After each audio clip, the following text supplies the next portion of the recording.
मुंबई फिर से 90s के अंडरवर्ल्ड एरा में एंटर करने जा रहा है? इस वीडियो के एंड होने तक आप भी खुद से यही सवाल करोगे। यही नहीं, अगर बाबा सिद्दीकी को किसने और क्यों मारा, इस सवाल का आपके पास जवाब है लॉरेंस बिश्नोई, तो शायद आप गलत हो। पर इसकी हकीकत जानने से पहले ये वीडियो देखो। सलमान खान ने बाबा सिद्दीकी की मौत के बाद दी लॉरेंस बिश्नोई को खुली धमकी। मान लिया बड़े ताकतवर बाप, बड़े बहादुर बाप, इतने बहादुर, इतने ताकतवर बाप कि आप अपने परिवार वालों को कंधा दोगे, उनकी अर्थी उठाओगे। यही कहकर ये वीडियो वायरल किया गया था, पर ये उनके कोविड अवेयरनेस मैसेज से उठाया गया सिर्फ एक छोटा सा क्लिप है। असल सच ये है, सलमान खान की जान को अब और ज्यादा खतरा है, जिसके चलते उनकी सिक्योरिटी बढ़ा दी गई है। पर सिर्फ सलमान ही नहीं, पिछले दिनों विवेक ओबराय का भी एक वीडियो वायरल हुआ था और उस वीडियो का इस केस से कनेक्शन है। कैसा कनेक्शन? वेल, ये सारी बातें आज के वीडियो में पता चलेंगी, तो आइए वीडियो शुरू करते हैं। 12 अक्टूबर 2024 शनिवार, समय रात के 9:15 से 9:30 के बीच बाबा सिद्दीकी दशहरा पर अपने एमएलए बेटे जीशान के ऑफिस के बाहर पटाखे चला रहे थे। चारों तरफ त्योहार की खुशी और पटाखों की गूंज थी। इसी बीच बाबा सिद्दीकी अपनी गाड़ी की ओर बढ़े, उससे पहले अचानक उन पर 3 शूटर्स ने फायरिंग कर दी। पटाखों के शोर के बीच उन पर 6 गोलियां चलाई गयी, जिनमें से 2 उनके सीने पे लगी। उन्हें फौरन मुंबई के लीलावती हॉस्पिटल ले जाया गया। वो बेहोशी की हालत में हॉस्पिटल तो पहुंचे, लेकिन खून ज्यादा बह जाने की वजह से डॉक्टर की लाख कोशिशों के बाद भी उन्हें बचाया नहीं जा सका। उनकी मौत की खबर के फैलते ही हंगामा मच गया और इस हंगामे के बीच चंद घंटों के अंदर ही एक फेसबुक पोस्ट वायरल हुआ, जिसमें गैंगस्टर लॉरेंस बिश्नोई के गैंग के एक मेंबर ने ये क्लेम किया कि बाबा सिद्दीकी को शूट करके मारने के पीछे उसका ही हाथ है। लेकिन इससे भी ज्यादा बड़ा झटका ये था कि इतने बड़े पॉलिटिशियन को मारने की कीमत जानते हैं आप? सिर्फ और सिर्फ 50,000 रुपए। और जिन शूटर्स ने उन्हें मारा वो पिछले 1 महीने से उन पर नजर रखे हुए थे। पर हैरानी की बात यह है कि कुछ दिन पहले ही उन्हें डेथ थ्रेट्स मिलने की वजह से उन्हें वाई कैटेगरी सिक्योरिटी मिली थी, जिसमें पूरे 11 लोगों को सिक्योरिटी के लिए रखा जाता है, इंक्लूडिंग 2 से 4 कमांडोज और पुलिस ऑफिसर्स।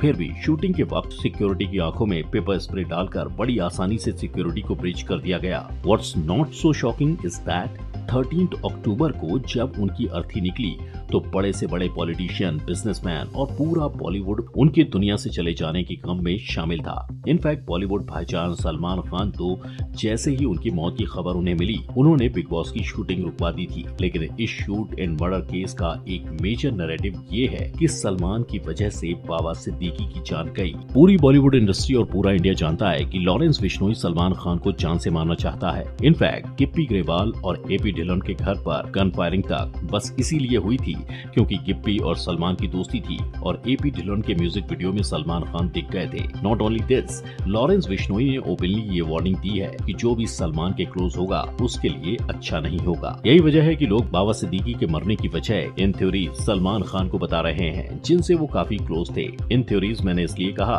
क्योंकि इसके पीछे और भी कई रीजंस हो सकते हैं, जिसके बारे में हम आगे बात करेंगे। पर अभी के लिए इस थ्योरी को मान भी लेते हैं तो ये सवाल खड़ा होता है कि लॉरेंस बिश्नोई सलमान को क्यों मारना चाहता है? सलमान ने उसका क्या बिगाड़ा? वेल, डायरेक्टली देखें तो सलमान और लॉरेंस का कोई कनेक्शन नहीं है, बट इनडायरेक्टली ये सब 1998 में शुरू हुआ, जब हम साथ साथ हैं कि शूटिंग के दौरान सलमान का इनफेमस ब्लैक बक केस हुआ। यू सी, लॉरेंस बिश्नोई उस कम्युनिटी से हैं जो नेचर, वाइल्ड लाइफ को इम्पोर्टेंस देते हैं। उनके इस प्यार के लिए सालों पहले विवेक ओबराय ने इस कम्युनिटी की तारीफ की थी। एक दुनिया में एक ही समाज है, बिश्नोई समाज, जहाँ पे अगर हिरन मर जाए तो उसके बच्चे को बिश्नोई हमारी माताएं अपने छाती से लगाकर अपने बच्चे की तरह दूध। और इसी वीडियो को वायरल करके लोग इस केस में उनका हाथ बता रहे थे, पर उनका केस से कोई लेना देना नहीं। खैर, इस कम्युनिटी का मानना है कि ब्लैक बक यानी काले हिरन इनके गुरु जमेश्वर का पुनर्अवतार हैं, जिनकी वो पूजा करते हैं। मतलब सलमान ने काले हिरन को मारकर बिश्नोई से अनजाने में पंगा ले लिया और 2018 में बिश्नोई ने पब्लिकली सलमान को मारने की धमकी दी और तब से लॉरेंस बिश्नोई वर्सेस सलमान खान की जंग का ऐलान हो गया, जो जंग अब लोगों का खून बहा रही है। पर भाई लोग, जिस लॉरेंस बिश्नोई को इस मर्डर का मास्टरमाइंड कहा जा रहा है, वो आज की तारीख में जेल में है। तो वो कैसे दिन दहाड़े किसी को मरवा सकता है? वेल, ये जानने के लिए लॉरेंस बिश्नोई असल में कौन है, हमें ये समझना होगा। तो 1993 में पंजाब में लॉरेंस पैदा हुआ, 2010 में वो चंडीगढ़ शिफ्ट हुआ और 2011 यानी 18 साल की उम्र में स्टूडेंट काउंसिल ज्वाइन करते ही उसकी मुलाकात गैंगस्टर गोल्डी बरार से हो गई। बिश्नोई और बरार यूनिवर्सिटी पॉलिटिक्स में शामिल हो गए और यूनिवर्सिटी कैंपस के अंदर क्राइम करना शुरू कर दिया। बिश्नोई पर अब तक 2 दर्जन से ज्यादा क्रिमिनल केसेस रजिस्टर हो चुके हैं और वो 2015 से ही जेल में है। करंटली गुजरात के साबरमती सेंट्रल जेल में, जहां उसे सॉलिटरी कन्फाइनमेंट यानी अकेले सेल में सबसे अलग कैद करके रखा गया है। एनडीटीवी की रिपोर्ट के मुताबिक इंडिया में लॉरेंस बिश्नोई अपनी गैंग के थ्रू ऑपरेट करता है। ऑलरेडी इंडिया के कई स्टेट जैसे पंजाब, हरियाणा, राजस्थान, दिल्ली और हिमाचल प्रदेश में उसकी गैंग बड़े पैमाने पे ऑपरेट कर रही है। एंड इंटरनेशनली भी इस गैंग के कनेक्शन है, पर्टिकुलरली कनाडा से। इस गैंग में लगभग 700 शूटर्स हैं और इनकी लिस्ट कॉन्स्टेंटली अपडेट होती है। Basically Bishnoi gang local gangsters के कांटेक्ट में रहते हैं,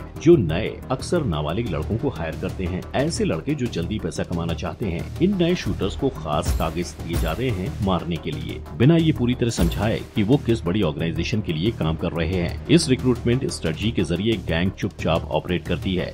एंड बिश्नोई अपने इस गैंग से कैसे कांटेक्ट करता है, तो देखो, उनसे कांटेक्ट करने के लिए वो जेल में छुपकर लाए गए मोबाइल फोन्स का इस्तेमाल करता है, जिसमें हाई एंड VPN नेटवर्क्स लगे होते हैं जो कम्युनिकेशन लोकेशन को छुपा देते हैं। प्लस रिपोर्ट्स की माने तो वो अक्सर कांटेक्ट के लिए सिग्नल और टेलीग्राम जैसे एप्स को भी यूज करता है। बिश्नोई गैंग ने जिस तरह बाबा सिद्दीकी को मारा है, ये दिखाता है कि इस ऑर्गेनाइज्ड क्राइम को रोकने के लिए जल्द से जल्द कुछ करना बहुत जरूरी है, वरना ये हमारे देश के लिए बहुत बड़ा खतरा बन जाएगा। पर ये सब सिक्के का सिर्फ एक पहलू है। ये मर्डर कुछ इससे भी बड़ा और खतरनाक मंसूबे की कहानी बयान कर रहा है। यस, कुछ लोग ये मान रहे हैं कि मुंबई में एक बार फिर से 90s के अंडरवर्ल्ड एरा को लाने की साजिश है। जिस तरह बाबा सिद्दीकी को मारा गया, वो बिल्कुल उस दौर की याद दिलाता है जब दिन दहाड़े बिजनेसमैन, पॉलिटिशियन और सेलिब्रिटीज को मार डाला जाता था और पूरा मुंबई अंडरवर्ल्ड के डर से कांपता था। इसके अलावा सिक्के का दूसरा पहलू ये भी है कि शायद लॉरेंस बिश्नोई ने बाबा सिद्दीकी को नहीं मारा है, उन्हें किसी और ने मारा, जिसका क्रेडिट ये गैंग ले रही है। या किसी के कहने पे बिश्नोई ने बाबा सिद्दीकी को शूट करवाया है, क्योंकि अगर 3 बार MLA रह चुके 66 साल के बाबा सिद्दीकी की हिस्ट्री देखी जाए तो उनके कई डार्क सीक्रेट्स हैं। वो रियल एस्टेट माफिया से जुड़े थे, उनके कई फ्रॉड केसेस सामने आए हैं जहां उन्होंने अपनी पॉलिटिकल पावर्स का मिसयूज किया था और उनके दाऊद से भी कनेक्शन बताए जा रहे हैं। सो इट्स पॉसिबल कि किसी और ने उन्हें दुश्मनी के चलते मारा या उन्हें मारने का कॉन्ट्रैक्ट बिश्नोई को दिया। बट इन दोनों ही सिचुएशन में फायदा हुआ सिर्फ लॉरेंस बिश्नोई का, जिसने एक तीर से 3 निशाने लगाए। पहला, बाबा सिद्दीकी रास्ते से हट गए। दूसरा, इससे सलमान और उनके दूसरे दोस्तों को वार्निंग मिल गई। और तीसरा, जेल में बैठे बैठे बिश्नोई ने मुंबई के अंडरवर्ल्ड एरा का डर सबके मन में फैला दिया। और अगर वो सच में मुंबई का अंडरवर्ल्ड डॉन बनना चाहता है तो इससे वो अपनी मंजिल के एक कदम करीब भी पहुंच गया है। यही इस मर्डर की असलियत है। क्या मुंबई एक बार फिर अंडरवर्ल्ड के डर में जिएगा? और आखिर पुलिस और गवर्नमेंट अथॉरिटीज इस पर सीरियस एक्शंस क्यों नहीं ले रही हैं? आपका इस बारे में क्या सोचना है, मुझे कमेंट सेक्शन में बताएं। वीडियो को लाइक, शेयर और सब्सक्राइब करें। हम मिलेंगे नेक्स्ट वीडियो में। गुड बाय, जय हिंद।